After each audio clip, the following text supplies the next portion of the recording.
మేమందరం ఈ దినమన్నా ప్రత్యేకముగా మెసేజ్ స్టడీలో ఉండడానికి కొరకు చూపినందుకు స్తోత్రాలు. రాని వారిని కూడా జ్ఞాపకం చేసుకోండి, వారితో మీరు మాట్లాడండి. వారికి ఈ కాలవర్తమానం గురించిన మంచి అవగాహన దయచేయండి, ప్రత్యక్షతను ఇవ్వండి. నాయన బలహీన బలపరచండి. ఎంతో విలువైన వర్తమానాన్ని, ఎన్నో సంగతులు వారు పోగొట్టుకున్నారు ప్రభువా. నాయన వారు ఆ విషయంలో మంచి జ్ఞానవంతులుగా ఉండడానికి సహాయం చేయండి. వచ్చిన బిడ్డలందరినీ అప్పగిస్తున్నాను, నన్ను నీకు సమర్పించుకుంటున్నాను. దేవ, ఈ రాత్రి కొద్దిసేపు మీరు మాతో ఉండి మాట్లాడండి. ఈ యొక్క గౌరవములు అనే వర్తమానములు ఉన్న సంగతులు ఒక్కొక్కటి ధ్యానిస్తుండగా నాయన మా నేత్రాలు తెరవండి, హృదయాన్ని తెరవండి. ఏ ఉద్దేశంతో ప్రవక్త ద్వారా నువ్వు వర్తమానాన్ని బోధించావో ఆ ఉద్దేశాన్ని మా హృదయం దాకా తీసుకురండి. దాన్ని నమ్మి దానితో నిలబడి సాగినట్లు సహాయం చేయండి. యేసుక్రీస్తు దైవ నామములో ప్రార్థించుచున్నాను, ఆమేన్. దయచేసి కూర్చోండి.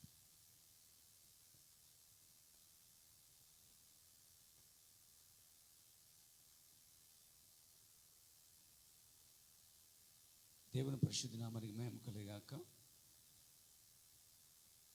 మనం తిన్నగా కొన్ని సంగతులు ఈ రాత్రి మనం ధ్యానిద్దాం. ప్రియరా, మనము గౌరవములు అనే వర్తమానాన్ని మరి వారం మధ్యలో అంటే ఆదివారం మధ్యలో మనము మంగళవారము లేక గురువారము ఈ గౌరవములు అనే వర్తమాన పుస్తకమును మనము అధ్యయనం చేస్తున్నాం లేక స్టడీ చేస్తున్నాం. ఈ మెసేజ్ స్టడీకి వచ్చినటువంటి మీరు పుస్తకమును మరొక బుక్ పెన్ను తెచ్చుకుంటే ముఖ్యమైన విషయాలు చెప్పినప్పుడు రాసుకుంటాం, చాలా మంచిది. అలాగే ఆదివారము అందరూ వస్తారు, కానీ ఇలాంటి సమయాల్లో వచ్చేవారు నిజమైన మెసేజ్ బిలివర్స్ అనేవాడు. అవును, మనము ఆదివారం వెళ్ళే నామకార్థ క్రైస్తవులుగా ఉండడానికి ఇష్టపడకూడదు.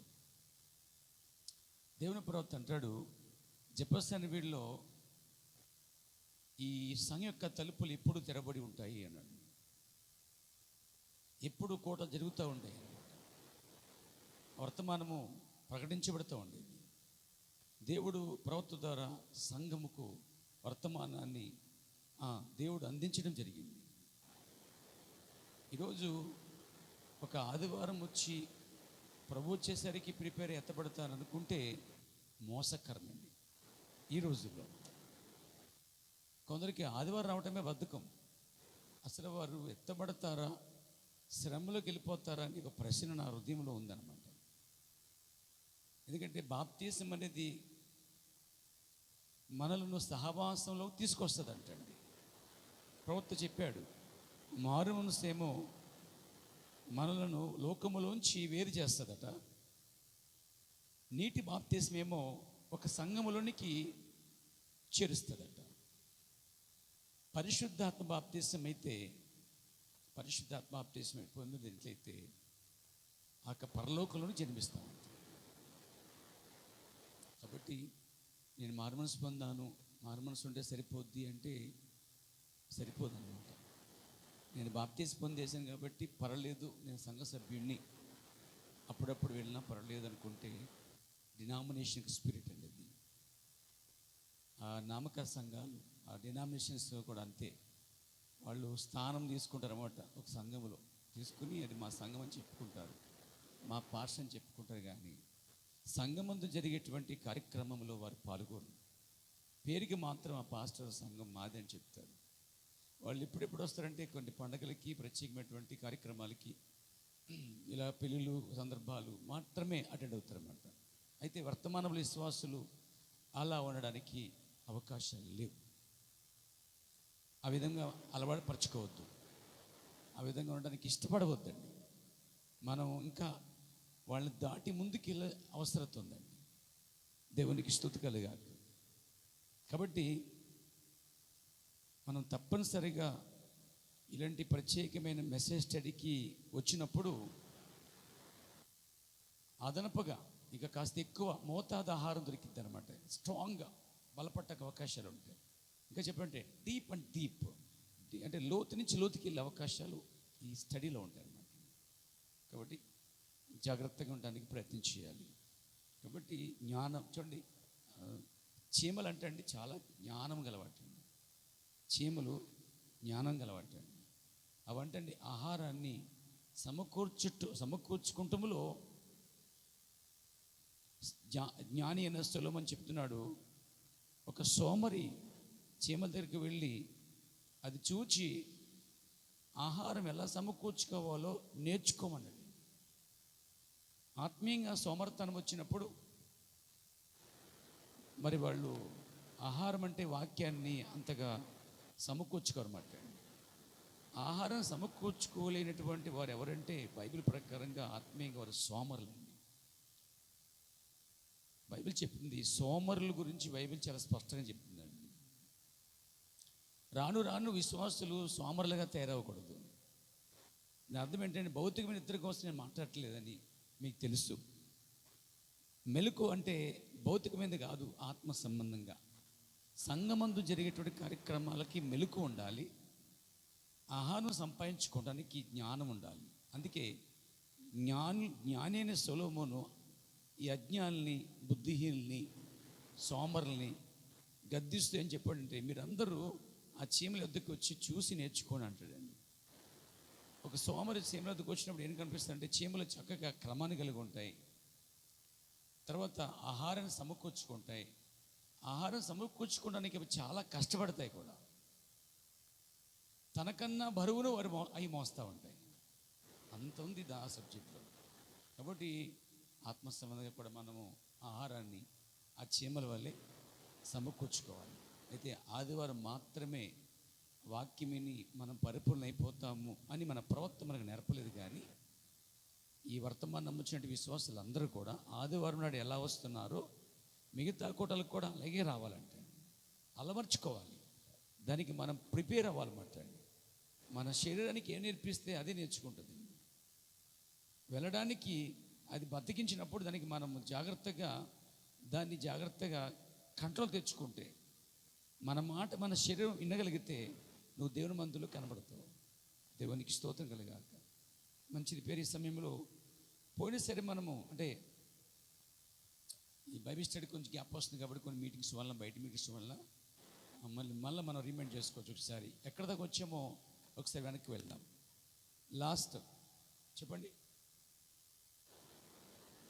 ఏమ్మా,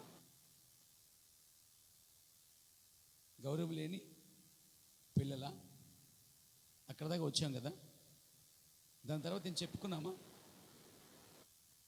అక్కడితో మనము అక్కడ నిలిపివేస్తామంటే గౌరవ వర్తమాన పుస్తకంలో చూడండి 120 పేజీ నుంచి 123 దాకా అక్కడ మనం ధ్యానించాం. కరెక్టేనా? కనెక్ట్ అవుతున్నారా? ఏమండి, దేవునికి స్తోత్రం కలిగా. సబ్జెక్ట్ ఏంటంటే మనం చిన్న టైటిల్ పెట్టుకుంటాం కదా. ఏం పెట్టుకున్నాం మనం? గౌరవం లేని పిల్లలు అనే మాట మనము జాగ్రత్తగా చూసాం. ఇప్పుడు 24 నుంచి మనము ప్రారంభించుకుందాం. 24 నుంచి మనము జాగ్రత్తగా ధ్యానం చేద్దాం. ఇప్పుడు దాకా ఆ ప్రేరేపణ ఉంటుంది, అప్పుడు చెప్పి ముగించేస్తాను. ఒక వచనం కావచ్చు, లేక ఒక పేర కావచ్చు, 2 పేరలు కావచ్చు, 3 పేరలు కావచ్చు. కానీ ఒక తృప్తి వచ్చింది అనే టైం వచ్చినప్పుడు నేను అక్కడ ఆపేస్తాను అన్నమాట. దేవునికి స్తోత్రం కలిగాక, దేవునికి మహిమ కలిగాక. ఇప్పుడు మనం జాగ్రత్తగా చూస్తే 24వ పేర నుంచి మనం చదువుకుందాం. ఇప్పుడు ఏలియా అనే మాట మనకు కనిపిస్తుంది అక్కడ. వాస్తవానికి ఏలియా మరియు ఎలీషా, అందుకే చిన్న టైటిల్ పెట్టుకుందాం దానికి. మనం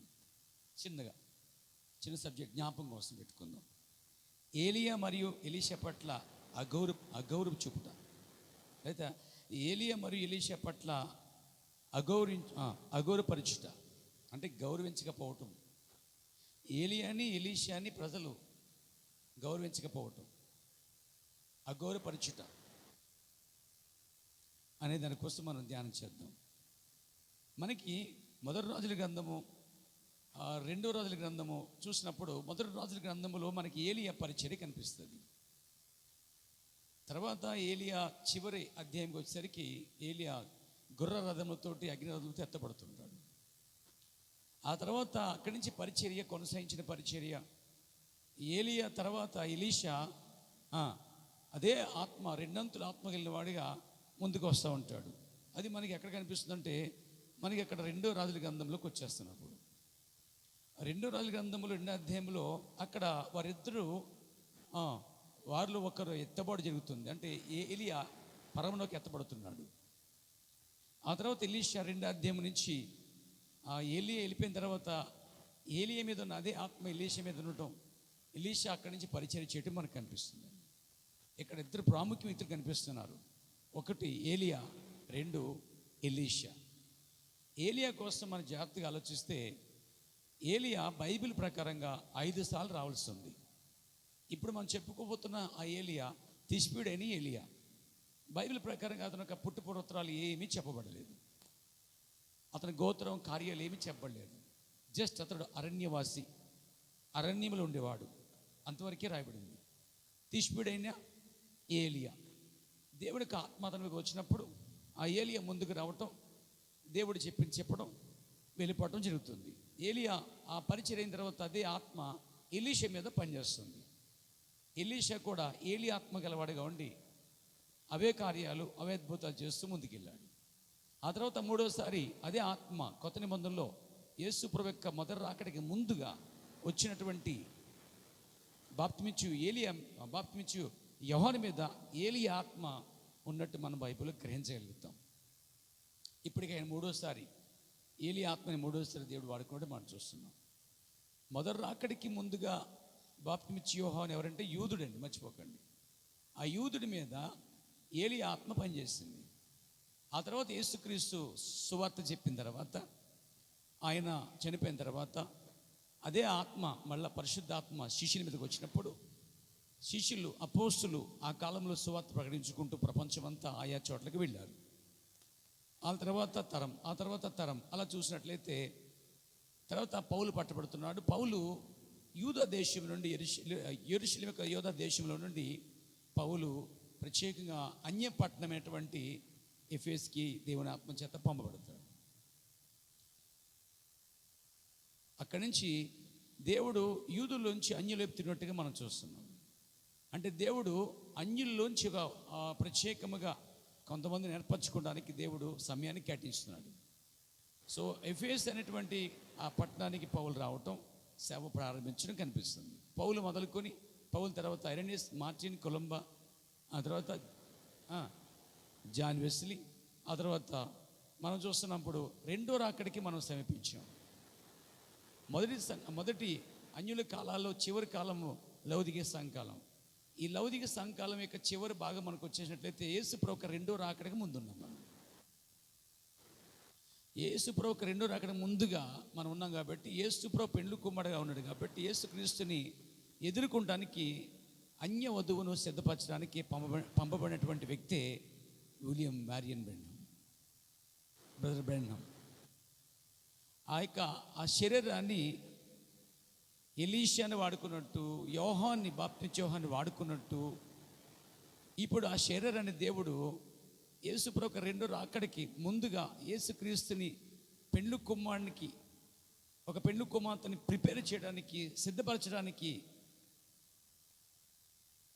గెహాజీ వలె, ఎలియాజరు వలె ఒకడు పనిచేసేటువంటి కార్యం కనిపిస్తుంది. అంటే ఇది 4వసారి విలియం బ్రెన్హామ్ అనేటువంటి వ్యక్తి మీద ఏలి ఆత్మ ఉండి చివరి దినాల్లో ఆ పరిచర్య చేస్తున్నాడు. ఏంటి ఆ పరిచర్య అంటే, అన్య వధువును ఆ ప్రవక్త ద్వారా ఒక సిద్ధపాటు రావడం జరుగుతుంది. అది 4వసారి. అన్య వధువు ఆ చివరి కాల ప్రవక్త ఏలియా వచ్చి వాక్యం చెప్పి వెళ్ళిపోయిన తర్వాత, వధువు అనేది ఎత్తబడిన తర్వాత దేవుడు భూమి మీదకి మహాశ్రమలు తీసుకొస్తున్నాడు. ఈ మహాశ్రమంలో వధువు అనేది ఉండదు. ఎందుకంటే ఏలియా చూడండి, ఎలీషా, ఆ తర్వాత బాప్తిమిచ్చు యోహాను, ఆ తర్వాత రెండో రాకడికి ముందు వచ్చినటువంటి అన్య ప్రవక్త విలియం బ్రెన్హామ్, మరి అతని ద్వారా సిద్ధపడిన వర్తమానం కలిగినటువంటి విశ్వాసులు, వర్తమాన సంఘం లేకపోతే వధువు ఎత్తబడిన తర్వాత మహాశ్రమలు ముందుకు వస్తుంది. అందుకే వధువు లేకపోతే ప్రవర్త వర్తమానంతో కట్టబడిన ఏ వధువు కూడా శ్రమల్లోనికి వెళ్ళదంటండి. అది హానోకు వలె శ్రమ చూడకుండా ముందే ఎత్తబడుతుంది. శ్రమల గుండా వచ్చిన వాడు ఎవరంటే నోవాహు. నోవాహు ఎడవబడిన సంఘానికి గుర్తుగా ఉన్నాడు. ఆ తర్వాత దేవుడు అన్యుల నుంచి మళ్ళీ తిరిగి యూదుల వైపు తిరుగుతాడు. ఎప్పుడు తిరుగుతాడు? భూమి మీద అన్యవధువు ఉన్నంత వరకు యేసుక్రీస్తు యొక్క కృప మరియు ఆయన వర్తమానము అన్యుల నుంచి తీయబడదు. వధువు అనేది ఎత్తబడిన తర్వాతనే దేవుడు ఇక్కడి నుంచి తిరుగుతాడు. ఎటువైపు వెళ్తాడంటే ఆయన ఇక్కడ తన కార్యం ముగించుకుని మరలా ఆయన తిరిగి మరలా యూదుల యొద్దకు వెళ్తాడు. అంటే ఇదే సువార్త మళ్ళీ తిరిగి యూదుల వైపు తిరుగుతుంది అన్నమాట. ఆ సువార్తను పట్టుకుని బోధించడానికి దేవుడు రెండు ఆత్మలు పట్టుకున్నాడు. ఇద్దరు వ్యక్తులు ఎన్నుకున్నాడండి. వాళ్ళు యూదులై ఉంటారు. వాళ్ళ మీద వాళ్ళ పేర్లు ఏమంటే మనకు తెలియదు, కానీ ఆ టైం వచ్చినప్పుడు ఆ పేరు బయలుపరచబడితే, కానీ ఆ ఇద్దరు వ్యక్తులు ప్రవక్తలు అని ముందుగా చెప్పబడిన వర్తమాన పుస్తకంలో మన బైబిల్లో. వాళ్ళిద్దరూ ఎలా ఉన్నారంటే ఇద్దరు ప్రవక్తలుగా ఉంటున్నారు. వారు చేసే క్రియలు ఏం కనిపిస్తాయంటే, ఒకరేమో వర్షం పడకుండా దానిపైన అధికారం కలిగి ఉంటాడు, ఒకడేమో నీళ్లను రక్తంగా మార్చడానికి అధికారం కలిగి ఉంటాడు. ఈ రెండు కార్యాలు బైబిల్లో ఏలియా మరి మోషే చేసినట్టుగా ఆధారాలు ఉన్నాయి. కాబట్టి వచ్చుచున్న వాళ్ళు మీద ఒకరి మీద ఏలియా ఆత్మ, ఒకరి మీద మోషే ఆత్మ ఉంటుంది అనేది బైబిల్ యొక్క కార్యాలను బట్టి మనం గ్రహించగలుగుతాం, నిర్ధారణకు వచ్చేస్తాం కూడా. ఎందుకంటే వారెవరో తెలుసుకోవాలంటే వారి క్రియలు తెలుసుకోండి, క్రియలు బట్టి వారెవరో చెప్పొచ్చు అన్నాడండి. కాబట్టి మనం చూస్తున్నాం, దేవునికి స్తుతి కలగాక.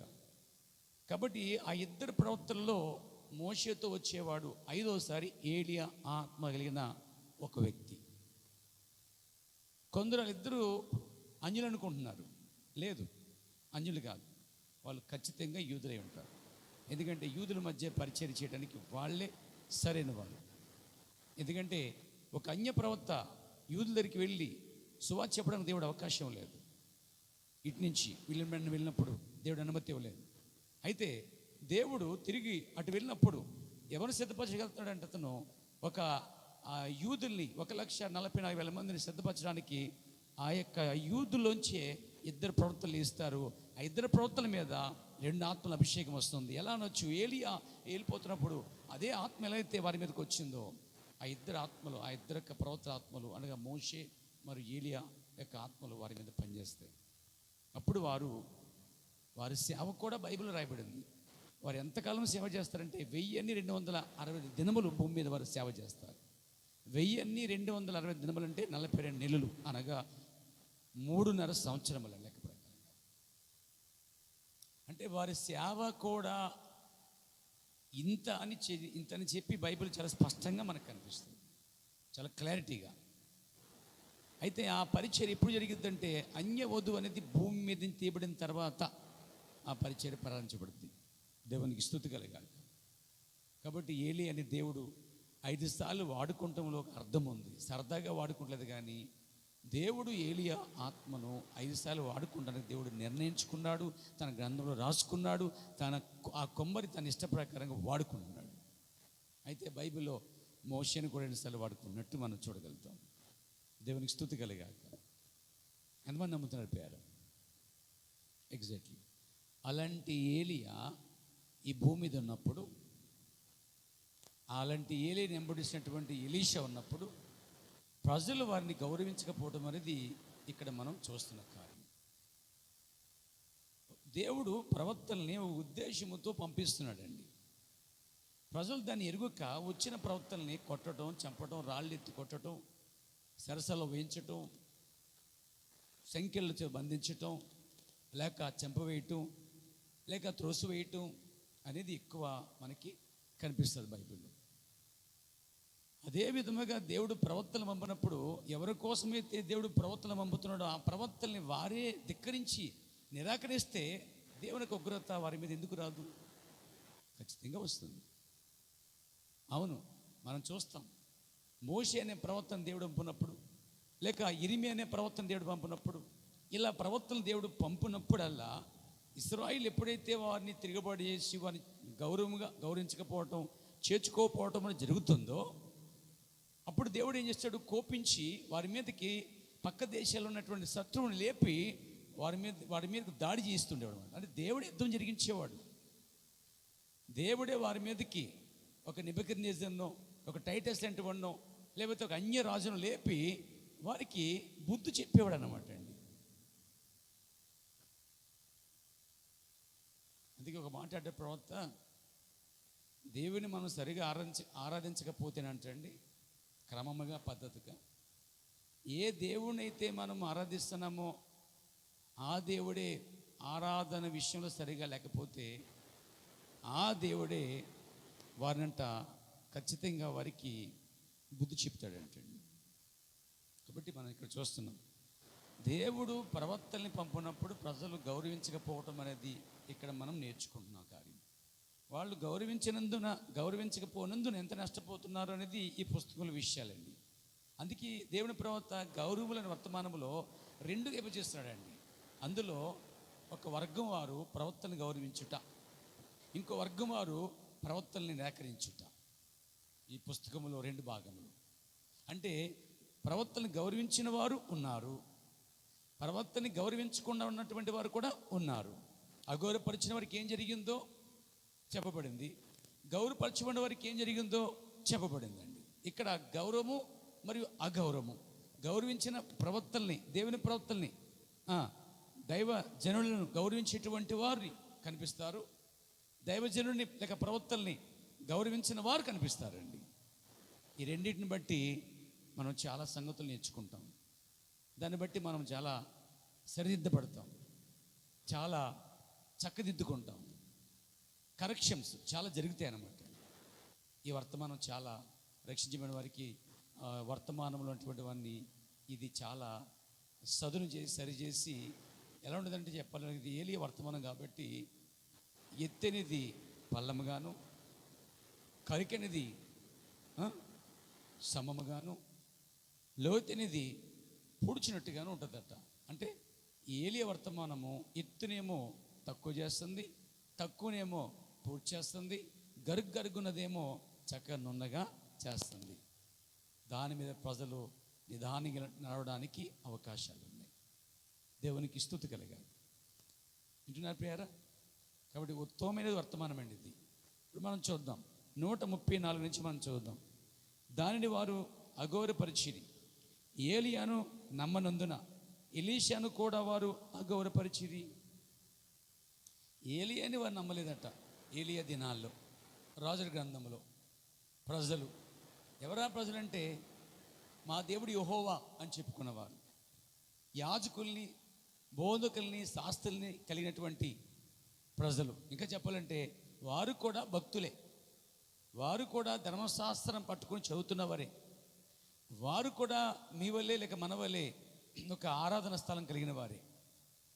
కానీ వారి యొద్దకి దేవుడు పంపిన ప్రవక్త ఏలియా వచ్చినప్పుడు వారు ఏలియాని నమ్మలేదంటండి. ఏలియాను నమ్మనందున వారు ఏలియాని నమ్మలేదు, ఏలియా శిష్యుడిగా ఉన్నటువంటి ఎలీషాని కూడా వారు నమ్మలేదండి. అందుకే చూడండి, యేసుప్రభు మాట చెప్తాడు, ఇంటి యజమానికే వీరు బెల్జెబూబు అని పిలిస్తే ఇంటి దాసుల్ని ఇంకెలా పిలుస్తారు అన్నాడండి. ఇంకో మాట చెప్పాడు, పచ్చిన ప్రాణికే ఎలా జరిగితే ఎండిన మాన సంగతి ఏమి అన్నాడండి. అంటే ఇంటి యజమాని బెల్జెబూబు దెయ్యాలు అధిపతంటే ఇంట్లో పనిచేసే వాళ్ళు ఏమంటారు అంతే. అదే విధముగా ఏలియా అని వారు నమ్మట్లేదు కాబట్టి ఎలీషాని కూడా నమ్మరు. ఏలియాని వారు చేర్చుకోవట్లేదు కాబట్టి ఎలీషాని కూడా చేర్చుకోరు. ఇక్కడ మన సబ్జెక్ట్ ఏంటంటే ఏలియా మరియు ఎలీషా. ఏలియా మరియు ఎలీషా పట్ల అగౌరవపరచుట అనే వారి గురించి మనం చదువుకుంటున్నామండి. కాబట్టి ఇక్కడ ఏలియా చూడండి, ఏలియా మంచి దైవజనుడు, రోషం గలవాడు, వృద్ధుడు.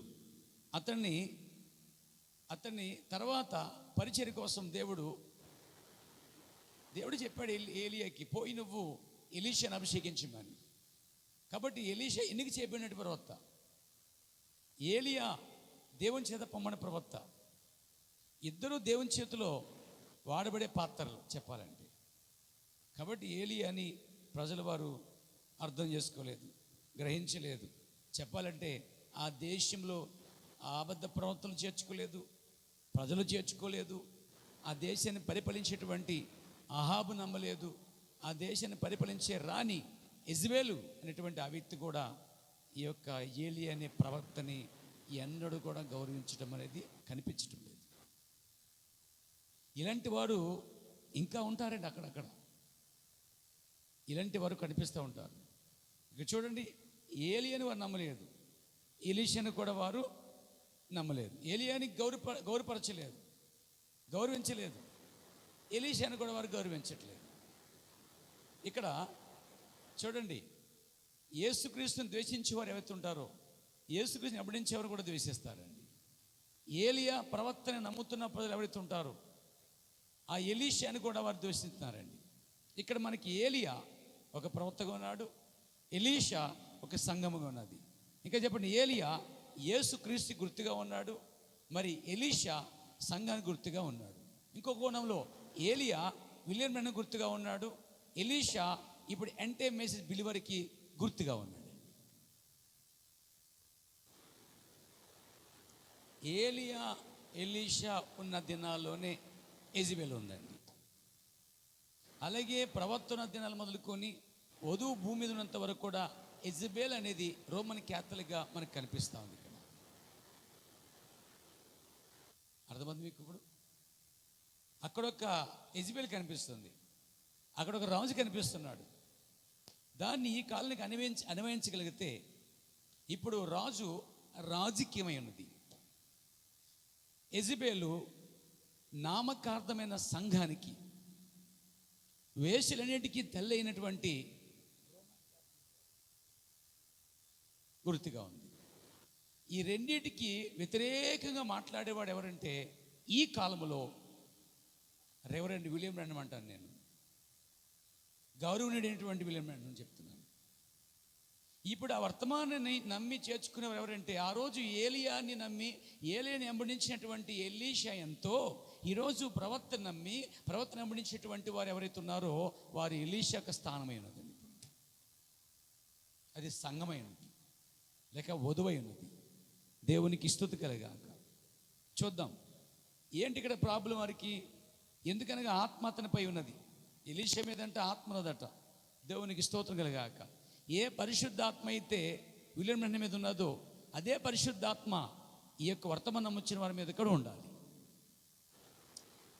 ఏ దేవుని ఆత్మ యేసుక్రీస్తు మీద ఉన్నదో అదే ఆత్మ, యేసుక్రీస్తు ఆత్మ పెంతుకొస్తేనే ఆ పండుగ దిన మన సంఘం మీద ఉన్నది. నాతో ఉన్నారా? మీకు ఉపయోగపడే మాటలు వస్తున్నాయి చూడండి. దేవునికి స్తుతి కలుగాక. జాగ్రత్తగా నడిపారు. ఎందుకనగా ఆత్మ అతనిపై ఉన్నది అంటే ఆత్మ అతని మీద ఉన్నది కాబట్టి వారు గౌరవించట్లేదట. క్రీస్తు ఆత్మ ఎవరి మీద ఉన్నదో వారికి నిందలటండి. క్రీస్తు ఆత్మ ఎవరి మీద ఎత్తుందో వారికి అవమానాలు జరుగుతాయండి. క్రీస్తు ఆత్మ ఎవరి మీద ఎత్తున్నదో వారు లోకంలో ద్వేషించబడతారు, దూషించబడతారు. నానా మాటలు, చెడ్డ మాటల చేత దాన్ని వారు అనుభవించవలసి వస్తుందండి. ఏలియా ఆత్మ ఎలీషా మీద ఉన్నది కాబట్టి వారు గౌరవించటం లేదు. పైగా నిందిస్తున్నారట. బోడువాడ బోడువాడ బోడువాడ అని నిందిస్తున్నారట. అంటే ఏలియాను బట్టి ఎలీషా ముడించాడు కాబట్టి ఎలీషా కూడా ఏలియాని ఎలాగైతే వారు బాధించారో, నిందించారో, అవమానపరుస్తున్నారో, నిందలు వేస్తున్నారో సేమ్ అవే విషయాలు, అవే విధంగా అదే ప్రజలు ఎలీషా మీద నిందలు వేస్తున్నారు. దానికి ప్రవర్తనరాడు. ఎందుకనగా ఆత్మ అతనిపై ఉన్నది. ఇప్పుడు వధువు పైన లేక విశ్వాసి పైన తిరిగి జన్మించిన విశ్వాసి పైన క్రీస్తాత్మ ఉంటే ఏంటి సూచన? ఒక వాక్యం చూపిస్తాను మీకు. అందరికీ క్రీస్తాత్మ లేదండి. వర్తమానంలో ఉన్నాను, ప్రవక్త నమ్ముతున్నాను, బాప్తిసం పొందుతున్నాను, సంఘాన్ని కలిగి ఉన్నాను, సరిపోదు, క్రీస్తాత్మ కావాలి. క్రీస్తాత్మ ఉంటే ఎలా గుర్తించగలుగుతామో బైబిల్ చెప్తుందండి. 1 పేతురు 4:14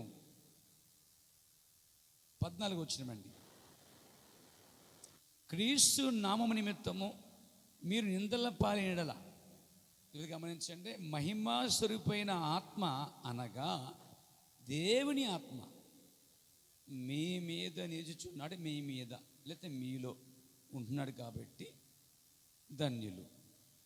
చూసారండి, అంటే ఎవరి మీదైతే క్రీస్తు ఆత్మ ఉన్నదో వారు ధన్యులే కానీ ఇంకా కొన్ని ధన్యతలు ఉన్నాయండి.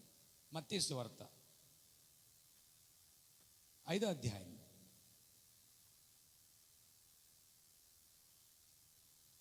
పిల్లరా, మనం 5వ అధ్యాయంలో చూసినట్లయితే అక్కడ కూడా కొన్ని ధన్యతలు చెప్పాడండి. ఏంటి ధన్యతలు అంటే 11వ వచనంలో, నా నిమిత్తం జనులు మిమ్మల్ని నిందించి హింసించి మీ మీద అబద్ధముగా చెడ్డ మాటల పలుకున్నప్పుడు మీరు అందులోకి వస్తామండి. అంటే క్రీస్తు ఆత్మ ఉన్నవారు ధన్యులే కానీ దాంతోపాటు నిందలు, తర్వాత అవమానములు, హింసలు, అవసరమైతే మన మీద అబద్ధంగా కూడా మాట్లాడే అవకాశాలు ఉంటాయి. ఎవరు? బయట ప్రజలు. ఎవరు? నీ మీద క్రీస్తాత్మ ఉన్నది అంటే రుజువు ఏంటంటే, అవసరమైతే నీ మీద అబద్ధముగా చెడ్డ మాటలు కూడా సృష్టించి నీ మీద నిందేయవచ్చు. 1, నిన్ను హింసించవచ్చు. 2, నిన్ను బాధించవచ్చు, అవమానపరచవచ్చు. ఎందుకనంటే ఎలీషా కూడా అలా అవమానపరచబడ్డాడు, నిందించబడ్డాడు, ప్రవర్తంటాడు. ఎందుకనగా ఏలియా ఆత్మ అతని మీద ఉంది కాబట్టి ఏలియాకి జరిగినట్టుగా అతనికి కూడా జరుగుతున్నది అన్నాడండి. అలాగే క్రీస్తు భూమి మీద ఉన్నప్పుడు ఎలా జరిగిందో క్రీస్తు ఆత్మ ఉన్న వారి మీద కూడా ఇలాంటి పరిస్థితులు ఖచ్చితంగా ఎదుర్కోవాల్సిన పరిస్థితులు ఉన్నాయండి. ఇక్కడ నిలబడి బతికేయగలిగితే పరలోకం మీదేనండి. దేవునికి స్తుతి కలుగాక. అందుకే ఇది ఇరుకు ద్వారం అని పేరు పెట్టాడు. దేవునికి స్తుతి కలుగాక. ఏలియాని నమ్మినందుకు, ఏలియాని వెంబడించినందుకు ఎలీషాకి అవమానాలు జరుగుతున్నాయి, నిందలు జరుగుతున్నాయి. అలాగే యేసుక్రీస్తుని అన్నారు, యేసు శిష్యులు కూడా అన్నారు. ఈరోజు విలియం బ్రన్హామ్ అంటున్నారు, విలియం బ్రన్హామ్ వెంబడించేటువంటి వారిని కూడా నిందిస్తున్నారు, బాధిస్తున్నారు, అవసరమైతే చెడ్డ మాటలు పలుకుతున్నారు. వాళ్ళని చేర్చుకోవద్దు అసలే, వారు నమ్మొద్దు అసలే, వారు చాలా మోసగాళ్ళని చెప్తున్నారు. ఎంత యథార్థంగా ఉన్నారంటే విలియం బ్రన్హామ్ వర్తమానం నమ్మే వారు బైబిల్ అనుసారంగా వెంబడిస్తున్నారు, వాక్యంలో ఏముందో చేస్తున్నారు. కానీ వీళ్ళని నిందించేవారు ఎవరంటే వాక్యం నెరవేర్చిన వారు, వాక్య ప్రకారంగా జీవించిన వారు, తప్పుడు మార్గంలో ఉన్నవాళ్ళు సరైన మార్గంలో ఉన్న వారిని బాధించడం అని కనిపిస్తుంది. ఎందుకంటే బైబిల్ చూడండి, యాకోబు యొక్క గొర్రెలన్నీ కొన్నిటిని వండుకు తినేస్తున్నారంట. అర్థమైంది మీకు? అప్పుడు యోసేపు ఏం చేశాడంటే తన అన్నలు చేసే చెడ్డ పనులన్నీ తీసుకెళ్ళి యాకోబుకు చెప్తున్నాడు. మీకు అర్థమైందా? యాకోబు ఎవరు? తండ్రి, అవునా? యాకోబుకి 12 గోత్రకర్తలు ఉన్నారు, 12 మంది పుట్టారు. ఆ 12 మందిలో చివరి వాడు ఎవరంటే యోసేపు. ఇప్పుడు యోసేపు ఆత్మ సంబంధి. యోసేపుతో పాటు ముందు పుట్టినవారు ఎవరంటే వాళ్ళు శరీర సంబంధులు. ఇప్పుడు మీరు గమనించండి, అన్నలకి యెహోవా దేవుడే, యోసేపుకి యెహోవా దేవుడే. అన్నలకి యాకోబు తండ్రియే, యోసేపుకి కూడా అదే యాకోబు తండ్రి. ఇక్కడ ప్రాబ్లం ఏంటంటే ఆరాధించిన బలర్పిస్తున్న ఒకే దేవుని కలిగి ఉన్నారు. కానీ వీళ్ళ మధ్య మీరు గమనించి కొంచెం లోతుకి వెళ్తే యోసేపు వాళ్ళ గురించి చెప్పినప్పుడు యోసేపు మంచివాడిగానే ఉన్నాడు, కానీ వారు చెడ్డగా ఉన్నారు.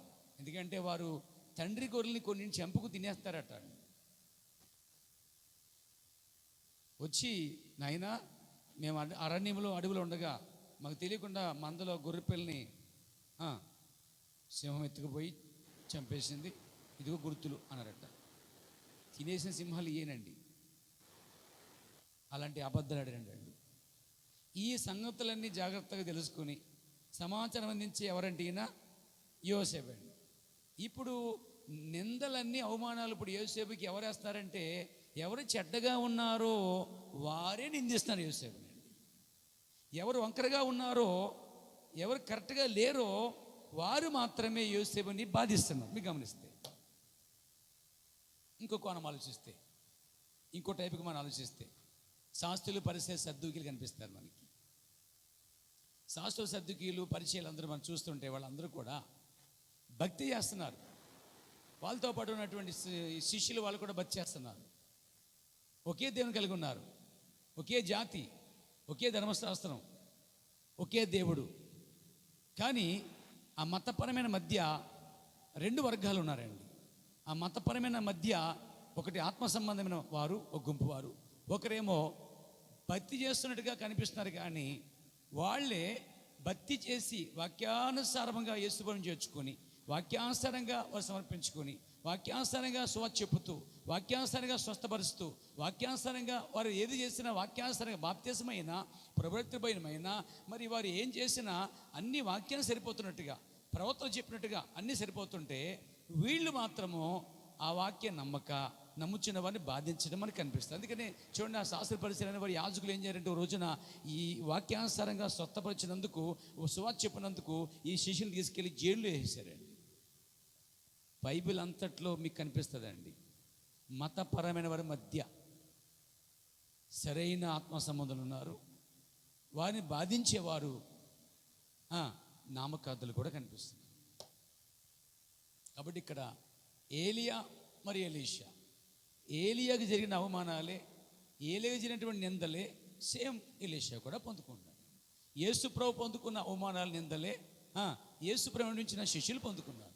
ఈరోజు అదే మాదిరిలో దేవుని చేత పంపడిన ఏలియా మరి ఎలీషా నిందల గుండా వెళ్తున్నప్పుడు, మరి దేవుని చేత పంపడిన ప్రవక్త బ్రహ్మం పంపబడినప్పుడు అతను వెంబడించినటువంటి, లేకపోతే అతని వాక్యాన్ని బట్టి వెళ్తున్న వారు అందరూ వాక్యానుసారంగా బాప్తిసం పొంది, వాక్యానుసారంగా లాడ్షప్ తీసుకొని, వాక్యానుసారంగా ఒక దేవుని కలిగి, వాక్యానుసారంగా ప్రేమ కలిగి, వాక్యానుసారంగా తగ్గించుకుంటుంటే, వీళ్ళని బాధించేది ఇప్పుడు ఎవరంటే నామకార్థ క్రైస్తవులు,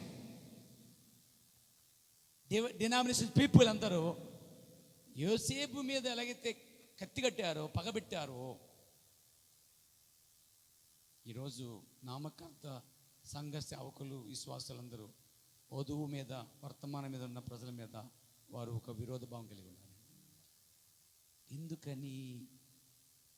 విలియం బ్రెన్నెం మీద అదే పరిశుద్ధాత్మ సంఘం మీద పనిచేస్తుంది కాబట్టి.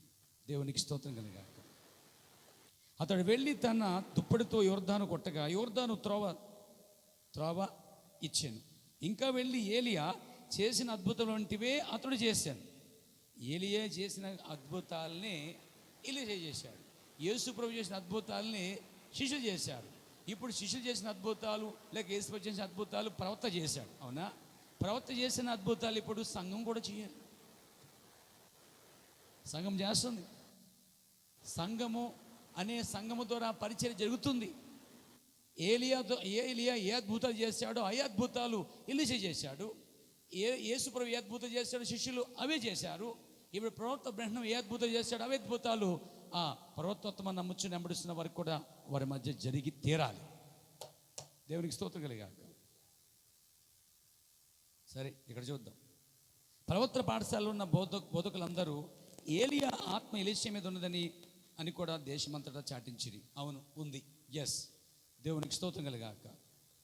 ఏలియా ఆత్మ ఎలీషా మీద ఎలా ఉందో అదే ఏలియా ఆత్మ బ్రహ్మం మీద ఉందని కూడా ఒప్పుకోవాల్సిందేనండి. ఇది బ్రహ్మం మీద ఏలియా ఆత్మ ఉంది అనడానికి వాక్యాధారాలు కనిపిస్తున్నాయి మనకి. ఇంకా సూచన ఏంటంటే ఆ అరణ్యవాసిగా ఉన్నాడు, ఇతడు అరణ్యవాసి కనిపిస్తున్నాడు. 125వ పారాగ్రాఫ్. ఆ ప్రజలు ఒకరినొకరు చెప్పుకుని నవ్విరని నేను పందెము వేయుదును. ఎవరు పందెం వేస్తాను అన్నాడు? మన భాషలో మా చెప్పుకుంటే బెట్టం, లేక పందు, ఒట్టు తీసి గట్టు మీద పెట్టు, ఎన్నో ఉంటాయి. మనం చెప్తాం, చాలా చెప్తూ ఉంటాం అప్పుడప్పుడు. నిజం.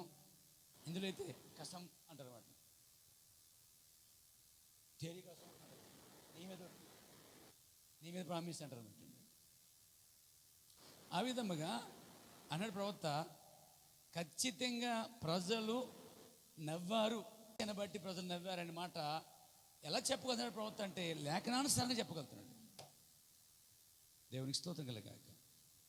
హే అటు చూడండి, ఆ పరిశుద్ధ బండ్ల గుంపు వాళ్ళు అన్నారు ప్రజలు, హే అవుతా అటు చూడండి అంటే ఆ గుంపుని చూసి, అంటే ఎలీషాని వెంబడిస్తున్న చిన్న గుంపును చూసి వాళ్ళందరూ హేళన చేస్తున్నారు, నవ్వుతున్నారు, ఇదేదో వాగుతున్నారు. చెప్పాలంటే పరిశుద్ధ బండలు అన్నారట.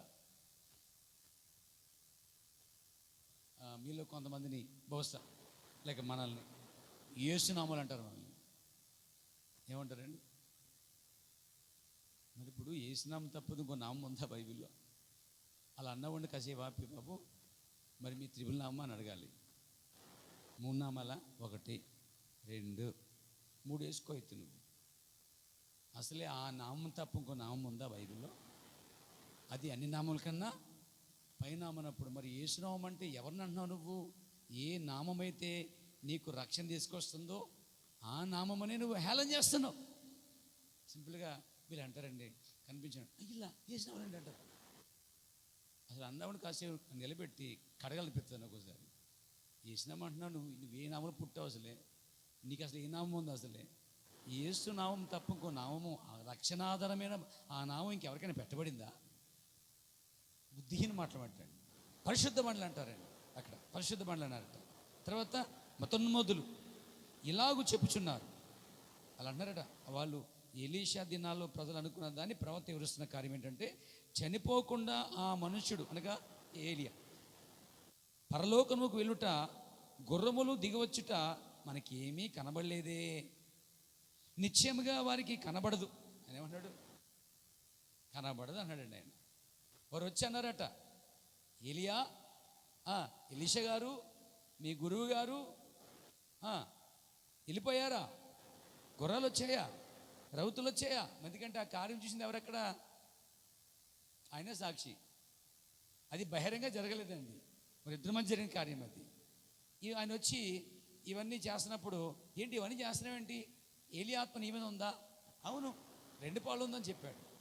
అవన్నీ చేస్తుంటే, అవునా మరి ఏలి ఏమయ్యాడు? అలాగా గుర్రరాలతో పైకి వెళ్ళిపోయాడా? చచ్చిపోయాడు కదా అన్నారండి. ఈయన పైకి వెళ్ళిపోయాడు అంటుంటే, ఆరోహణం ఏంటంటుంటే చచ్చిపోయాడు కదా అంటున్నారండి. అంటే ఆ ప్రజలు ఏమనుకున్నారు చూడండి ఇక్కడ. అతడు చనిపోకుండా పరలోకంలోకి వెళ్ళుట, గుర్రములు దిగవచ్చుట మాకేమి కనబడలేదే అంటే వారు దాన్ని నమ్మట్లేదండి. గుర్రపు రౌతులు లేక గుర్రములు అగ్నిరథములు వచ్చి ఏలియాని తీసుకెళ్ళిపోయిన మాట ఎలీషా చెప్పినప్పుడు, ఎలీషా చెప్పిన వర్తమానాన్ని ఆ ప్రజలు నమ్మటంలే, వినటంలే. పైగా వాళ్ళు దాన్ని అపహాస్యం చేస్తున్నారు, దాన్ని ఎటకారం చేస్తున్నారు. ఏమనంటే వాళ్ళు దాన్ని మాకు కనబడలేదే, మాకు వినబడలేదే అని చెప్తున్నారు అనమాట. అప్పుడు ప్రభు దాన్ని చెప్తున్నాడు, నిశ్చయముగా వారికి కనబడద్దు అన్నాడు. అవునండి. ఈరోజు బాప్టిస్టు, మెథడిస్టు, పెంతెకోస్తు, మిషన్ కంఠస్థం వచ్చి పాడిన అందరికీ ఇదిసార్లు అరిసిన ఇక్కడి నుంచి నేను అనుకున్న సంఘం అనేయాలి. అలా ఉండాలి. చెప్పండి, మాట్లాడేంటండి. నిశ్చయముగా వారికి యేసుకృష్ణ బాప్తిజం కనబడట్లేదు, వారికి దేవుడు ఒకటి కనిపించట్లేదు. 3 కుర్చీలు కనిపిస్తాయి ఒక సంఘానికి. అంటే ఇక్కడ నిశ్చయంగా వారికి కనబడదు. ఎందుకన్నాడంటే నిజమే, వారికి అసలే రాయబడిన వాక్యం కనబడట్లేదండి, బాప్తిజం కనబడట్లే, పరిశుద్ధాత్మ కనిపించట్లే, ఆ క్రమం కనిపించట్లే. నిశ్చయంగా వారికి కనబడదు, ఎందుకంటే దేవుడు వారికి అది మరుగుపరిచాడు.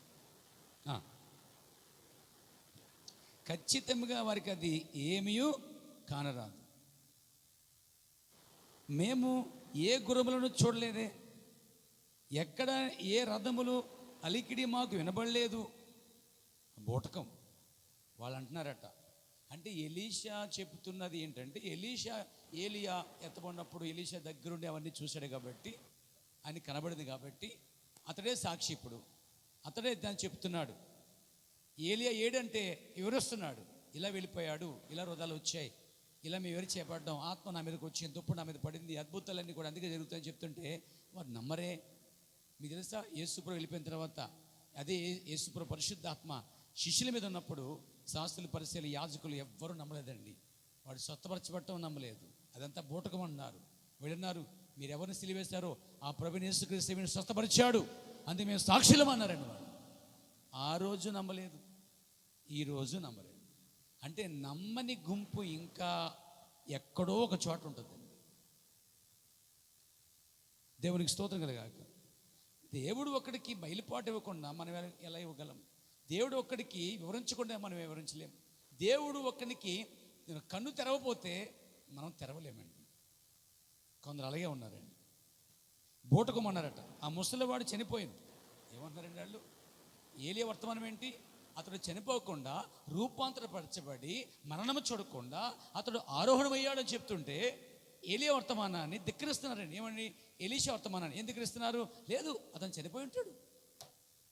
సంఘం, ప్రజలు అక్కడ నమ్మట్లేదండి.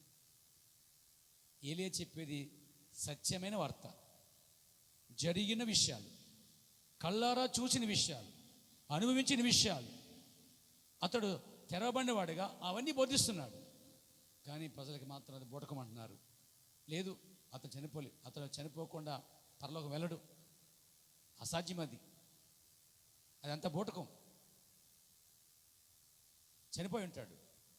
చూడండి, చనిపోయాను, వారు అతన్ని పాతి పెట్టేది, దాని మీద వారు ఏదో కల్పనా కథలు చెప్పుచున్నారు అని ప్రజలు అంటున్నారట. అలా, ఎలీషా, నువ్వేదో కల్పనా కథలు చెప్తున్నావు, ఇదంతా బూటకం.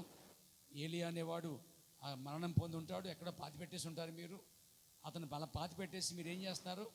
ఏం చెప్తున్నారు? ఆరోహణం అయిపోయి ఉన్నాడు అని చెప్తున్నారు, అసాధ్యం అది అని ప్రజలు నమ్మట్లేదండి. అక్కడ మీకు అర్థమైందండి? దేవునికి స్తోత్రం కలిగాక. 126 పరిగొద్దాం. యేసుని గురించి వారు చెప్పినట్లుగానే ఉన్నది. చూసారా? సేమ్ యేసుక్రీస్తు గురించి కూడా వారు ఏం చెప్పుకున్నది ఇక్కడ మత్తయి సువార్త 28వ అధ్యాయంలో కనిపిస్తుంది. అది ఎప్పుడంటే యేసుప్రభు నిజంగా చనిపోయాడు, పాతిపెట్టబడ్డాడు. ఆ సమాధికి సీలు కూడా వేశాడు. రోమా సైన్యం సీలేసింది. అయినా దేవుడు ఆ సీలు పగలగొట్టుకుని బయటకు వచ్చాడు. ఆయన పునరుద్ధరణుడై ఉన్నాడు, ఆయన లేచాడు అంటుంటే, యేసు ప్రభు లేచాడని చెప్తుంటే అక్కడ ఉన్నటువంటి ఆ యొక్క శాస్త్రులు లేక పరిసయ్యులు, బోధకులు అందరూ ఏమన్నారంటే, లేదు లేదు లేదు లేదు, లేవలేదు, ఆయన చనిపోయి ఉంటాడు, ఎక్కడో పాతి పెట్టేసి ఉంటారు. లేదంటే ఆయన బతుకున్నప్పుడు నా శరీరం తినమని చెప్పాడు కదా, మీరు తినేసి ఉంటారు. ఇదొక పెద్ద గవర్నమెంట్ అన్నారట ఆ కాలంలో. అంటే యేసు ప్రభు సమాధి నుంచి లేవలేదు అనే బోధ ఇప్పటిది కాదండి. దాన్ని ముస్లిమ్స్ ఎక్కువ బోధిస్తారు, కొన్ని వర్గాలు బోధిస్తారు. అది ఎక్కడి నుంచి పుట్టుకొచ్చిందంటే, యేసు ప్రభు దినాలు చనిపోయిన తర్వాత ఈ సైన్యాధిపతి, ఈ ప్రజలు దాన్ని తయారు చేశారు. మత్తయి సువార్త 28వ అధ్యాయం.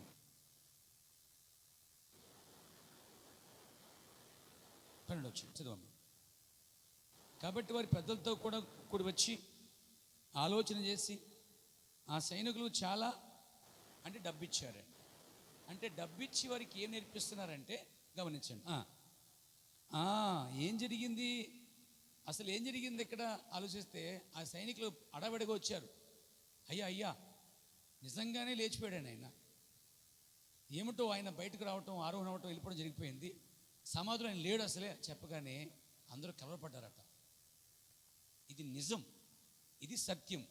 కానీ ఆ సత్యాన్ని మూసేయడానికి, ఆ సత్యాన్ని బంధించడానికి, ఆ సత్యం ప్రజల్లోకి వెళ్ళకుండడానికి అక్కడ వాళ్ళు కృత్రిమ వివేశాలు అంటే ఏం చేశారంటే, వాళ్ళు సొంత ఆలోచన చేశాట, ఈ కార్యాన్ని ఇక్కడ దీన్ని మార్చి చెప్పండి అని వాళ్ళకట్ట కొంత డబ్బు ఇచ్చారంట.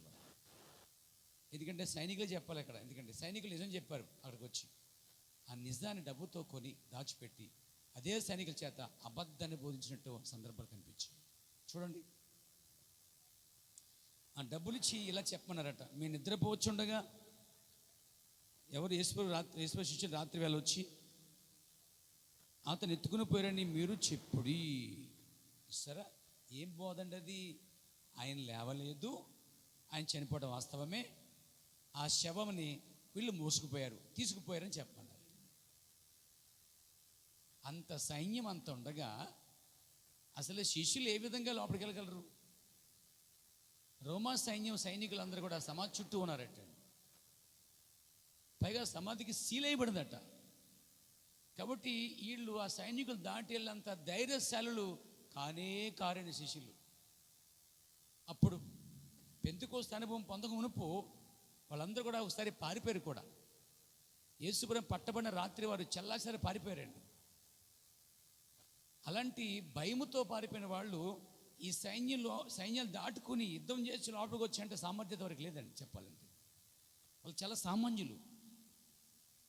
వాడు చెప్పాలంటే వాళ్ళ ముందు వారు ఎందుకు పనికిరారు. అలా పనికిరాని వాడిని దేవుడు అక్కడ ప్రత్యేకంగా వాడుకుంటున్నాడు. దేవునికి స్తోత్రం కలిగాక. ఏమన్నారటండి? ఎత్తుకుని పోయినని చెప్పుడి, ఇది అధిపతి చెవినిబడిన ఎడల మేమంతన్ని సమ్మతపరిచి మీకేమీ తొందర కలగకుండా చేతుమని చెప్పిరి. అప్పుడు వారు ఆ ద్రవ్యం అంటే ఆ డబ్బు తీసుకుని తమకు బోధింపబడిన ప్రకారము, అంటే ఎవరో కొందరు కొంత డబ్బు ఇచ్చి కొన్ని సంగతుల వరకు నేర్పించి ఇలా బోధించండి అని ట్రైనింగ్ సెంటర్లు పెట్టి బోధించండి అని చెప్పి పంపిస్తున్నారు. అది అప్పుడే కాదు, ఇప్పుడు కూడా జరుగుతుంది.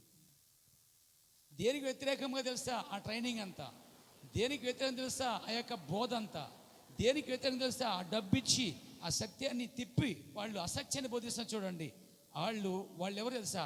వాళ్ళు ఖచ్చితంగా ప్రియులరా సత్యానికి వ్యతిరేకంగా వెళ్తున్న వారు, సత్యాన్ని దాచిపెట్టి పాతిపెట్టి వారు అబద్ధాన్ని బోధిస్తున్న బోధకులండి.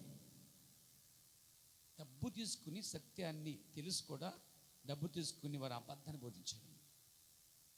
అందువలన ఆ రోజుల్లో ఏం జరిగింది తెలుసండి? ఈ మాట యూదుల్లో వ్యాపించి నేటి వరకు ప్రసిద్ధమైనది. అంటే ఆ బోధ ఆ రోజుల్లో యూదుల మధ్య చాలా ఎక్కువ వ్యాపించిందండి. అలా ప్రపంచమంతా వ్యాపించి దాన్ని గట్టిగా పట్టుకుని వాదించేవి ఎవరంటే ఇప్పుడు ముస్లిం సహోదరులు ఆయన లేవలేదంటారు. యూదులో కొంతమంది ఆయన లేవలేదంటారు ఇప్పుడు కూడా. కానీ ఆయన లేచాడు. ప్రవక్త చెప్తాను చూడండి అక్కడ, కానీ ఆయన మృతుల్లో నుండి తిరిగి లేచెను. 120 పేర చదివిన పేర. దేవునికి స్తోత్రం కలిగాక. అబద్ధాన్ని బోధించే బోధకులు ఎంతమంది ఉన్నాను, సత్యం బోధించేవాడు ఒక్కడుంటే చాలు. అక్కడ నిజం తెలుసుకునే ప్రజలు బయటకు వస్తారండి. అయితే అబద్ధం నమ్మినట్లుగా సత్యాన్ని అందరూ నమ్మలేరండి. దేవునికి స్తుతి కలుగాక. 120 పేరకు వద్దాం. ఏలి అగ్ని రథములో ఎత్తుకుని పోబడిను. 128. ఈ యువ ప్రవక్త పట్టణము గుండా నడిచిపోవచ్చుండెను. యువకునిగా ఉండగానే అతని జుట్టు రాలిపోయింది. ఎందుకని? పాపం. చిన్న వయసులో జుట్టు రాలిపోయిందంట. చిన్న వయసులోనే పాస్టర్లకి ముసలిదనం వచ్చేస్తుంది. చిన్న వయసులోనే పాస్టర్లకి బట్టపర కూడా వచ్చేస్తుంది. కొంతమందికి చిన్న వయసులోనే జుట్టు రాలిపోద్ది. ఎందుకంటే అంత నిందలు, అవమానాలు, కార్యాలు ఇవన్నీ ఉంటాయన్నమాట. టెన్షన్స్, ప్రెజర్ అన్నమాట. అలాంటి పరిస్థితుల్లో ఏలియా కూడా అంటండి, చిన్న వయసేనంటండి, ఎలీషాదట. అతని జుట్టు రాలిపోక ఏమవుతుంది? ఆయన మనశ్శాంతిగా ఉంచుతున్నారండి. వాళ్ళు ఏమన్నాను, చక్కగా సేవ చేసుకుని ఇస్తున్నారు. ఆయన ఏమన్నాను, బోడు వాడు అంటాడు ఒకడేమో, ఓయ్ ఏలియా చచ్చిపోయాడు కదా, నువ్వేంటి పర్లం వెళ్ళిపోయి చెప్తున్నావు అని ఒకడు. మరొకడేమో, మేము వెళ్ళి ఎత్తికి తీసుకురామా, బాడీ ఎక్కడ ఉందో అని ఒకడు. ఇద్దరా చుట్టూ ఎటు చూసినా అవమానాలు గుండా వెళ్తున్నాడు ఎలీషా అండి. మరి అతనికి నీరసం లేకపోతే ఏమవుతుంది? నిన్ను ఒక మాట అంటే మొలకొచ్చి 3 రోజులతో భోంచేవి నువ్వు. నిన్ను ఒక్క మాట అంటే ఇంకా అంతే, ఇంకా ఒకలా అయిపోతావు. చిన్న మాటకి చాలామంది ఆత్మహత్య కూడా చేసుకుంటారండి. నన్ను ఎవడు అంటండి ఎక్కడో ఏదో పవన్ కళ్యాణ్ సినిమా వచ్చిందని కొత్తగా, దాని డబ్బులు ఏమని అడిగాడంటే వాళ్ళ నాన్న 350 పైన డబ్బులు ఎంతో. వాళ్ళేమో కులిపని చేసుకునేవాళ్ళు. ఎవరు పో అన్నాడంటే అంతే, ఊరేసి చచ్చిపోయాడు. సినిమా టికెట్ డబ్బులు ఇవ్వనందున ఇవ్వట్లేదని చెప్పి చచ్చిపోయాడంటే. కొంతమంది 10th క్లాస్ ఫెయిల్ అయిపోతే ఫ్యాన్ చూస్తారు, ట్యూషన్ చూస్తారు. మరి ఒక్క మాటకే అంతా వెళ్ళిపోతుంటే మరి సేవకులు ఎన్ని భరించాలండి? యథార్థమైన సేవకులు సత్యాన్ని బోధించినప్పుడు వాళ్ళకి వచ్చే ఆ ఎదురొచ్చేటువంటి పోరాటాలు ఎన్ని ఉంటాయి సార్? హృదయ పోరాటాలు 1, 2, 3 ప్రతిదాన్ని కవర్ చేసుకుంటూ ప్రతిదాన్ని నింపుకుంటూ ఆ సమస్యలన్నీ పక్కన పెట్టి విశ్వాసాల మధ్య నవ్వుతూ ఆ సమస్యలన్నీ పక్కన పెట్టి వాళ్ళ కష్టాలు చెప్పుకోకుండా వీళ్ళ కష్టాలు విని ఇంకా దేవుని దగ్గరికి వెళ్ళి ప్రార్థన చేసి వాళ్ళు దేవుని సేవ చేసేటువంటి మహోన్నతులు. వాళ్ళ కోసం అవగాహన ఉండాలి. వాళ్ళు ఎలాంటి వారంటే ఒక ఎద్దు వంటి వారు ఉండి కష్టజీవిగా దున్నుతున్నటువంటి వారిని గ్రహించాలి. దానికి చిక్కం పెట్టకూడదట. మళ్ళీ దేవునికి స్తోత్రం కదా. కాబట్టి యువకుడైనటువంటి ఎలీషా మాకు జుట్టు అలిపోయిందండి. అతడు దిగి వెలుచుండెను. ఈ చిన్న పిల్లలు అతన్ని వెంబడి వచ్చి, హే ఏలియాతో నువ్వెందుకు ఎగిరిపోలేదు? ఇంకోటి మళ్ళా, ఏయ్ ఎలీషా గారు నువ్వు ఉన్నావా? ఆయన వెళ్ళిపోయాడు అన్నావు కదా, మరి నువ్వు ఎందుకు ఉన్నావు? నువ్వు కూడా వెళ్ళిపోవాల్సింది కదా. ఎంత ఎటకారం అండి వెళ్ళి. ఒక్కొక్కరు ఉంటుంది ఒళ్ళంత ఎటకారం ఉంటుందండి.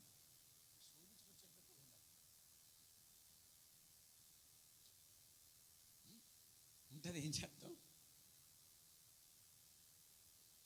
అసలు వీడికి అక్కడ ఏముంది? ప్రవక్త ఏమిస్తాడు? సేవకుడు దాన్ని వెళ్ళిపోతున్నాడు అంటున్నాడా? అవునండి. అతడు దిగి వెళ్ళొచ్చుండంటే పర్వత అయిన ఎలీషా ఒక కొండ పర్వతం దిగి దాన్ని వెళ్ళిపోతున్నాడు. ఆ పర్వతం కూడా నడుచుకుంటూ ఆ అడవి మార్గంలో వెళ్ళిపోతున్నప్పుడు ప్రత్యేకించి పిల్లలు వచ్చి, ఏ నువ్వు పరలోకం వెళ్ళిపోలేదా అంటే ఎలా ఉందంటే, ఎత్తబాడికి మేము వెళ్తామంటే ఏంటి మీరు వెళ్తారా ఇంక వెళ్ళిపోలేదా అన్నట్టుంటుంది అన్నమాట. ఎటకారం. ఈరోజు నేను ఎటకరించేవాళ్ళు ఎవరు తెలుసా? క్రైస్తవులే, నీ పక్కన ఉన్నవాళ్ళు. కానీ నామకర్తలు వంకర జనమండి. బైబిల్ పట్టుకుంటారు కానీ బైబిల్ ప్రకారం నడవడండి వాళ్ళు. ఆ వంకర జనం మీరు బాధిస్తారు. వీళ్ళు అంతే.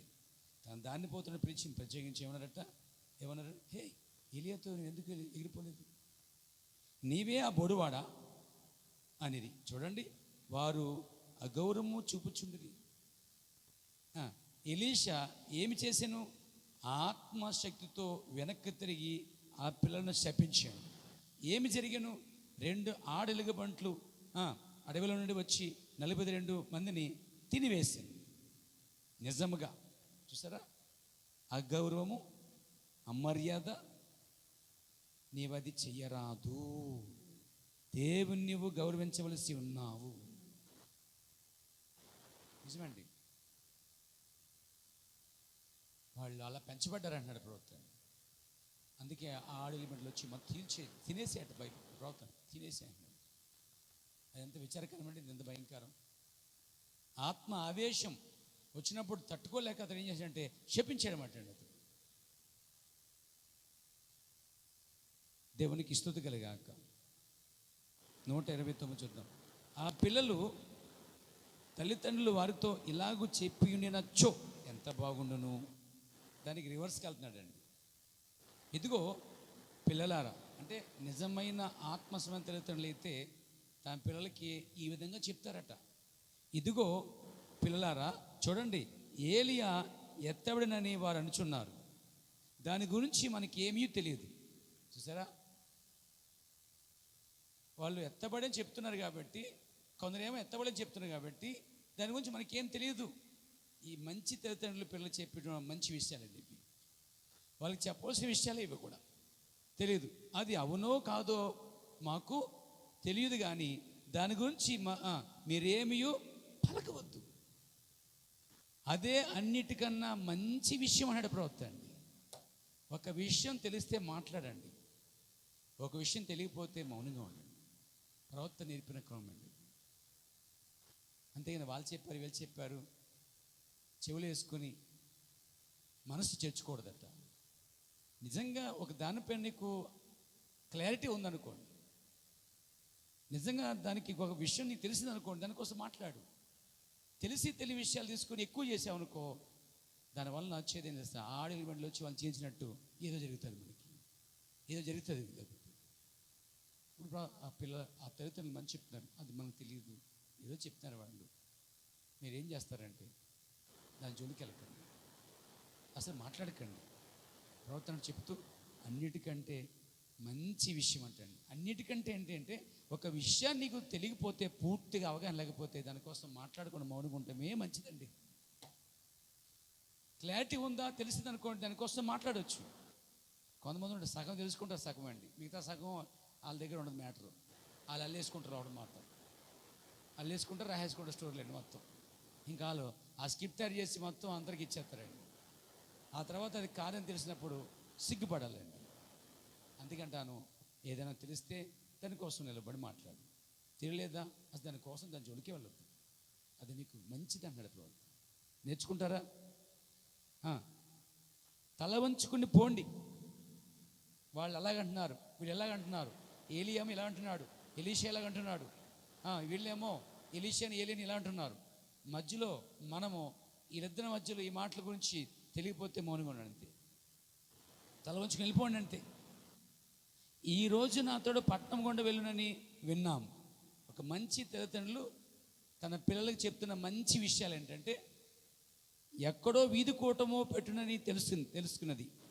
బడికి వెళ్ళినప్పుడు మీరు దారిలో ఎక్కడైనా అతడు వచ్చుట చూచినచ్చో, ఎవరు ఎలీషా దేవజనుడు వస్తుంటే మీరు ఆ స్కూల్కి వెళ్ళినప్పుడో, లేదా కాలేజీకి వెళ్ళినప్పుడో, లేక బయటికి వెళ్ళినప్పుడు, లేక మార్కెట్కి వెళ్ళినప్పుడు, ఏదో విధంగా వెళ్ళినప్పుడు ఆ సేవకుడు ఆ దేవజనుడు వస్తుంటే ఆ దేవజనుడి కోసం జనులు రకాలు చెప్పుకుంటారు. మీరు మాత్రం అసలు ఆ విషయాలు ఎత్తకుండా ఆయన కనిపిస్తే మీరేం చేయాలట, అయ్యగారు బాగున్నారా అని పలకరించమంటున్నారండి. ఒక మంచి తల్లిదండ్రులు, భక్తి గల తల్లిదండ్రులు, దేవుని పట్ల భయభక్తుల తల్లిదండ్రులు పిల్లలకు నేర్పించే విధానం ఏంటి? ఏం నేర్పించాలి? ఏం తింటావా అని కాదట, ఎంతసేపు ఏం తింటావు, ఏం చేస్తావు అది కాదట. పిల్లలకి గౌరవం ఏంటో నేర్పించాలటండి. అయ్యగారు బాగున్నారా అని పలకరించండి. ఏమండి ఎట్లున్నారు అని అడగండి. సేవకుడికి ఎదురైనప్పుడట, ఎలీషా కనబడినప్పుడట, తల్లిదండ్రులు ఇలా చెప్పుంటే బాగుండేది అన్నాడు. దేవునికి స్తోత్రం కలిగాక. ఏమన్నాడట? అన్ని పలకరించండి. Praise the lord. అలాగే మర్యాదగా మాట్లాడండి అనేది తల్లిదండ్రులు చెప్పుంటే బాగుండు అని ప్రవర్తన. అది నిజమైన తల్లిదండ్రులు ఉన్నారు, వాళ్ళ పిల్లలు చెప్పారండి, యథార్థ పనులు ఉన్నారు. దేవునికి స్తోత్రం కలిగాక. ప్రవర్త మాట తప్ప దేని నమ్మవద్దు, రాజు మాట కూడా నమ్మవద్దు అని చెప్పి శద్రమిషపెద్ద వాళ్ళు పిల్లలకి వారి తల్లిదండ్రులు నేర్పించారండి. 139, 130 వరకు వస్తున్నాం, 130. కానీ వారు ఇంట్లో భోజనం బలెద్ద అమ్మ నాన్న కూర్చుని ఒకరినొకరు నవ్వుకుంటూ అందుకు వ్యతిరేకంగా చెప్పుకొనుట ఈ పిల్లలు విన్నారంటలో సందేహం లేదు. మీకేమి తెలియను, ఆ ముసలి పరిశుద్ధ బండ పోయినని వారు చెప్పుకొనుచున్నారు. అటువంటిది ఎన్నడైనా నీవు నమ్ముదువా? ఈ బట్టతలవాడు వస్తున్నాడని చెప్పుకొనుచున్నారు. ఆ గుమ్మడికాయ అంత బూడివాడున్నాడు, ఇంకా 35 ఏళ్ళు కూడా నిండలేదు, ఒక వీధి కూటం ఏర్పాటు చేశాడట. అటువంటి చెత్త మనం నమ్మము కదా. అమ్మ నాన్న కూర్చుని భోజనం తింటూ ఎలీషా కోసం ఇలా మాట్లాడుకుంటే పిల్లలు కూడా జాగ్రత్తగా ఎక్కించుకుని, అందుకే బోడివాడని చెప్పి ప్రమాదం తెచ్చుకున్నారు. వీళ్ళని బట్టే కదా వాళ్ళు తయారయ్యారు. తల్లిదండ్రులు సరిగా రాకపోతే చర్చికి పిల్లలు కూడా రారండి. తల్లిదండ్రులు సరిగా లేకపోతే పిల్లలు కూడా రారు, పిల్లలు కూడా ఎదగరండి. తల్లిదండ్రులే గౌరవించకపోతే, మంచి మాట్లాడిపోతే పిల్లలు కూడా మంచి మాట్లాడరండి. తల్లి భర్తని గాడిదని ఆ పిల్లలని వాళ్ళు కూడా గాడిదంటారు. ఎక్కడొచ్చింది గాడిద? అసలు కొన్నిసార్లు పిల్లలు బలి బూతులాడతారండి, భయంకర బూతులాడతారు. అయిపోయి ఈ చిన్న వయసులో నేను బూతులు వచ్చేస్తున్నాయి అంటే దాని అర్థం అమ్మడానికి ఇంకెక్కువ వచ్చానమాట. అక్కడ ట్రైనింగ్ పొందారండి వీళ్ళు. విని విని విని విని ఫీడ్ అయిపోయి నోట్లోంచి బయటకు వచ్చేస్తున్నాయండి. అలాంటి జరిగితే కొంచెం అట్లా అంటే తల్లిదండ్రులను బట్టి కూడా పిల్లలు పెంపకం అనేది కనిపిస్తుంది. అందుకే ప్రవక్త అంటున్నాడు, ఏమన్నాడు చూడండి, అతను కూటం వెళ్ళొద్దు, లేకపోతే అతను కూటం చెత్త మనకి అని చెప్పుకుంటారంటాడు. హేళనకు పాత్రుడిగా తప్ప మరి ఏమీ కాదు. అంతే. ఎందుకనగా అతడు మన సంఘానికి రాడు. చూడండి, ఏలియా వలె అతడు మన సంఘానికి రాడు. చూడండి, ఏలియా వలె అతడు మన సంఘమునకు రాడు. సరే, ఒక విధముకు చేతబడితనం, మంత్రశక్తి ఏలియా వలె ఇతడును పొంది ఉండును, మరి అతన్ని నమ్మలేదు. చిన్నపిల్లలు అలాగే ఇంటి వద్ద నేర్చుకునేది. ఇప్పుడు పిల్లలకి తల్లిదండ్రులకి చక్కని విషయాలండి ఇవన్నీ. దేవునికి స్తోత్రం కలుగాక, దేవుని నామమున మహిమ కలుగాక. నాతో ఉన్నారు పేర. నెక్స్ట్ 137 పెరగొద్దాం. వారికి గౌరవ మర్యాద నేర్పిన వారు ఆ ప్రవక్త ఎదురైనప్పుడు ప్రార్థించమని కోరేవారు. 132వ పేర. కానీ వారు ఎగతాళి హేళన చేటకు నేర్పింపబడిరి, గేలి చేసిరి. ఈనాటి పిల్లల వలె ఉన్నారు. ఈనాడు పిల్లల్లో ఎక్కువ భాగం వీధి కోటమును సువార్త ప్రకటనను అపహాసము చేర్చున్నారు. 133 పేర. గనుక యెహోవా నామం పేరట ఎలీషా వారిని శపించాను, పిల్లలను బట్టి కాదు కానీ దేవునిని ఆ విధముగా అఘోరపరిచినట్లు పెంచిన ఆ మర్యాద లేని తల్లిదండ్రులను బట్టియే 2 ఆడలుగు బంట్లు వచ్చినవి, 42 మంది పిల్లలను చంపివేసినవి. అది అమర్యాద వలన జరిగింది.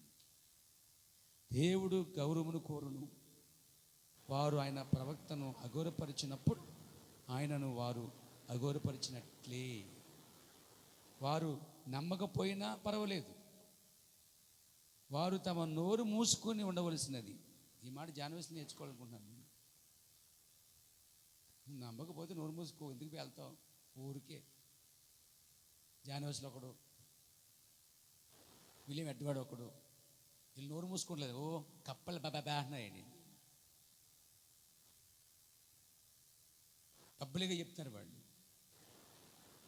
విలియం అన్నము గురించి వాళ్ళు పబ్లిక్గా చెప్తున్నారు. విజయరెడ్డి అనే సోదరుడు ఒకడు, వీళ్ళు ముగ్గురు కూడా 3 కప్పలు ఇయ్యి యూట్యూబ్లో పెట్టిన పర్లేదు, నో ప్రాబ్లం, ఏదో జరిగింది. ఎందుకంటే ఇవి తప్పుడు బోధిస్తున్నాయి, నిజ ప్రవర్తనకు వ్యతిరేకంగా వెళ్తున్నాయి.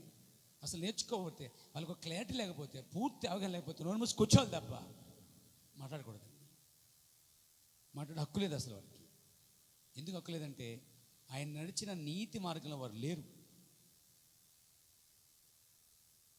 వీళ్ళంతా తాగిబోతులు, తిట్టుబోతులు, తిరిగిబోతులు అన్నీ అనుభవించేసి పిప్పొచ్చి సేవ చేసి ఇప్పుడు చెప్తున్నారు మేము పరిశుద్ధులమని. కానీ ఆయన ఆ జీవితంతో పోల్చుకుంటే బాల్యం నుంచే ఒక ప్రత్యేకముగా సిగరెట్, మందు, స్త్రీతో సంబంధం లేకుండా పెంచబడినవాడు, దేవుని చేత ప్రత్యేకించబడినవాడు అనే సంగతి వారికి అర్థం కాలేదండి.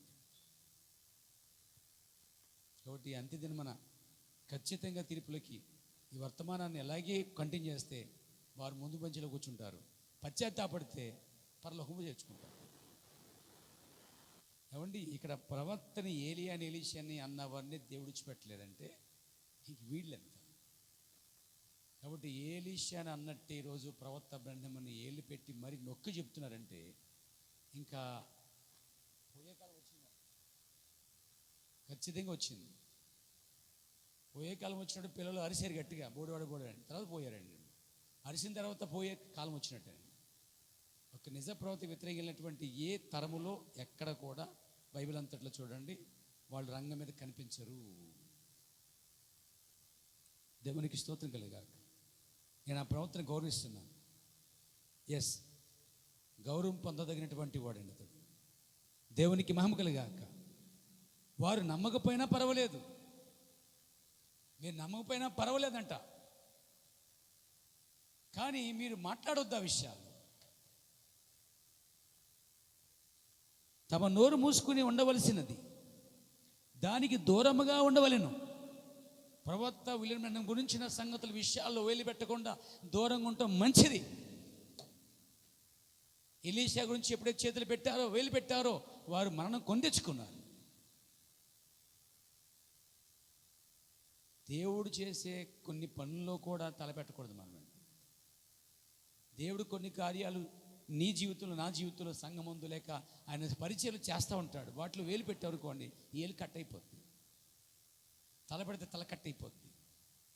అది నేర్చుకోవాలి మనం. ఏంటంటే తెలీదా, దూరంగా ఉండడం మంచిది. క్లారిటీ ఉందా, మాట్లాడు. నువ్వు మాట్లాడడానికి ఎవిడెన్స్ ఉన్నాయా, ఆధారాలు ఉన్నాయా, కరెక్ట్గా వాక్యానుసారంగా ఉందా, మాట్లాడు. కానీ అది వాక్య వ్యతిరేకమైతే దేవునికి వ్యతిరేకంగా వెళ్తున్నావు. అంత అవసరమే ఉంది. నువ్వు వేరేదో ఠాకూరు కాదు, పోరాటానికి నువ్వు పెద్ద లీడర్ కాదు. ఎందుకు వచ్చి కానీ అంతాను తెలిస్తే పోరాడు, లేకపోతే ఊరుకో అంతే. ఈరోజు చాలామంది రెచ్చిపోతున్నారు ప్రవర్తన బ్రాండ్ విషయంలో. ప్రవర్తనాడు వారు తమ నోరు మూసుకుండవలసినది, లేదా దానికి దూరంగా ఉండవలను. వారు తమ వెలను చెల్లించిరి అన్నందుకు వెల చెల్లించారు, తోసేసినందుకు వెల చెల్లించారు. ఒక ఏలియా కోసం మాట్లాడుకోలేదు మనం ఇక్కడ. ఏలియా తర్వాత వచ్చిన విలియం బెన్హమ్ గురించి కూడా మాట్లాడుకుంటున్నాం. దేవునికి స్తుతి కలగాలి.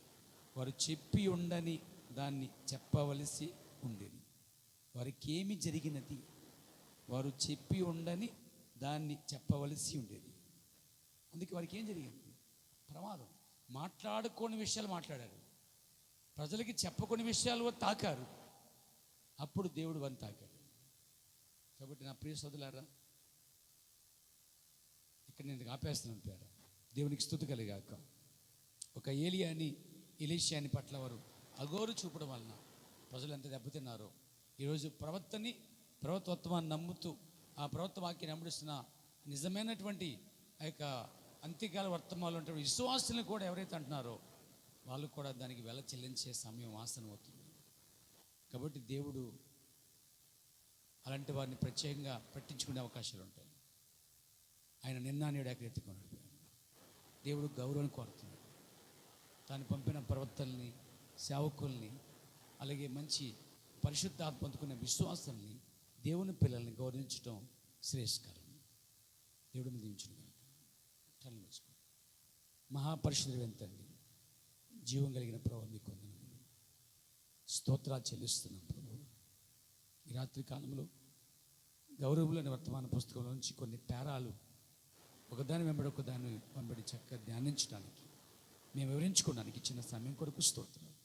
నేను ఈ సమయం లేక చాలామంది చాలా దారులు తప్పిపోతూ ఉన్నారు. అయితే మీరు మాకు ఈ సమయం అందు మంచి మార్గం నడిపిస్తున్నారు. అందుని బట్టి కృతజ్ఞతలు, స్తోత్రాలు. నాయన నిశ్చయముగా ఈ రాత్రి చాలా విషయాలు మీరు మాకు ఇచ్చారు. ఆ వాటిలో మేము నిలకడగా ఉండి స్థిరముగా ఉండి మనం చక్కటి మార్గంలో నీవు ఏర్పరిచినటువంటి రాజ్య నీతి మార్గంలో ముందుకు పోనట్లు సహాయం చేయండి. యేసుక్రీస్తు నామములో